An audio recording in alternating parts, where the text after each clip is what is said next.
Mintalah pertolongan hanya kepada Allah dengan kesungguhan dan kehusyukan, karena hasilnya sangat menakjubkan. Seperti kisah berikut yang membaca kalimat, "Ya Razzaq, Engkaulah sebaik-baik pemberi rezeki. Setelah melahirkan saya memutuskan tidak bekerja. Kondisi di rumah tidak memungkinkan untuk memiliki pengasuh. Lagi pula saya sangat ingin merawat sendiri putri kami bernama Saria, yang sekarang sudah berusia 3 tahun. Saya tidak mau kehilangan momen berharga perkembangan Saria yang tidak bisa diulang. Saya juga ingat pesan almarhumah ibu saya agar saya merawat sendiri anak-anak saya. Waktu berjalan, hari-hari melelahkan mengasuh, memberi makan, menemani main putri kami saya nikmati. Saya merasa pekerjaan di kantor dulu yang menguras otak tidak ada apa-apanya dibandingkan merawat seorang titipan Allah. Saya bersyukur meninggalkan pekerjaan. Secara materi, kehidupan saya sedikit berubah. Saya tidak mampu membeli pakaian atau tas-tas yang bagus seperti dulu. Tapi rasa kebahagiaan berbaju bagus tidak ada nilainya dengan kegembiraan saya melihat putri saya makan dengan lahap, menyanyi dengan lucu atau loncat-loncat di tempat tidur. Saya menikmati kehidupan baru sebagai ibu rumah tangga. Tiba-tiba saja suami saya terkena PHK. Tapi saya menghadapi dengan santai. Saya yakin rezeki untuk kami tidak akan putus. Karena bukan perusahaan suami saya yang memberi kami makan. Allah lah yang memberi kami rezeki. Saya memang sedikit bingung. Tabungan menipis. Mertua menyuruh saya kembali bekerja. Saya menolak. Suami melarang. Saya katakan kepada suami, mari kita berdoa, minta rezeki kepada Allah. Pada keadaan ekonomi morat-marit, saya ingat pesan Profesor Ahmad Mansur Suryanegara. Menurut beliau, kalau kita sedang bingung menghadapi masalah yang masih tanda tanya besar, banyak-banyaklah membaca Yasin. Bukan surat Yasin, tapi zikir membaca Quran.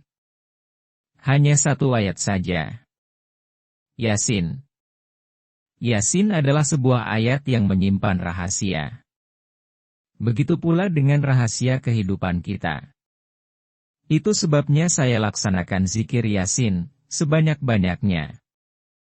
Setelah membaca Yasin, saya juga teringat guru saya, Dr. Nana Sumarna, yang mengatakan, mintalah semua yang kita inginkan kepada Allah yang memiliki 99 sifat. Jika butuh rezeki, panggillah Allah dengan sifatnya yang memberi rezeki, ya Razzaq. Jika butuh jodoh, panggillah Allah dengan sifatnya yang maha pengasih, ya Rahman dan maha penyayang, ya Rohim.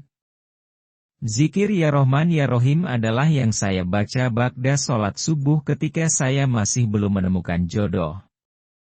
Saya mengikuti nasihat Profesor Mansur dan Pak Nana. Keduanya mengingatkan, bukankah Allah sendiri yang menganjurkan kita untuk berbuat demikian? Serulah Allah atau serulah Ar-Rahman, dengan nama-nama yang mana saja kamu seru. Karena dia mempunyai nama-nama yang terbaik atau Asmaul Husna, Quran Surat Al-Isra, ayat 110. Saya laksanakan zikir ya Razzaq setelah bertahajud. Pertama kali melakukannya, entah kenapa, saya membacanya sebanyak 2000 kali. Ya Razzaq. Demikian mulut saya terus menyebut namanya. Besoknya saya lakukan hal yang sama. Perasaan saya sangat yakin. Allah akan mendengar panggilan saya. Beberapa waktu kemudian, seorang teman yang bekerja di sebuah penerbit buku terkenal di Bandung menelpon saya. Dia meminta saya untuk menulis sebuah buku. Saya terperanjat.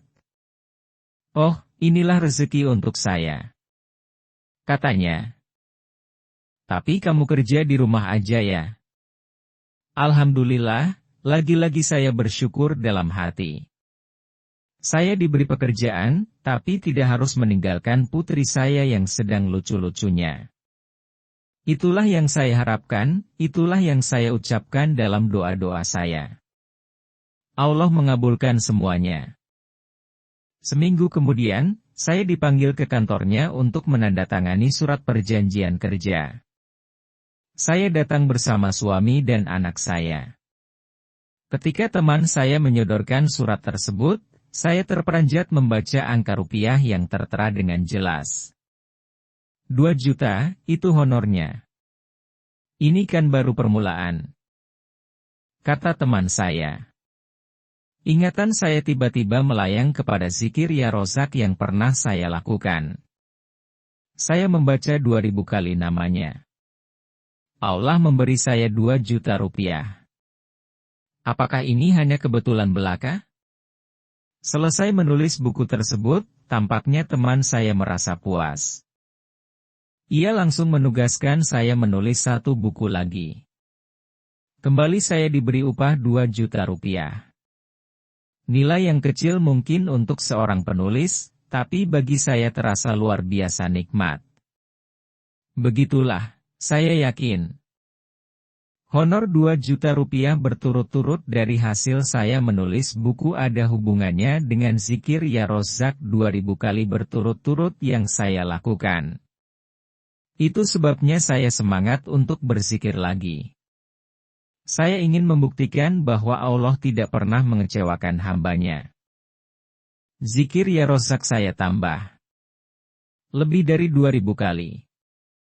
Beberapa waktu kemudian, saya dihubungi penerbit tersebut dan diberi kenaikan gaji 3 kali lipat dari sebelumnya, pas seperti jumlah zikir saya. Alhamdulillah, sekarang saya ditugaskan lagi menulis buku baru. Begitulah.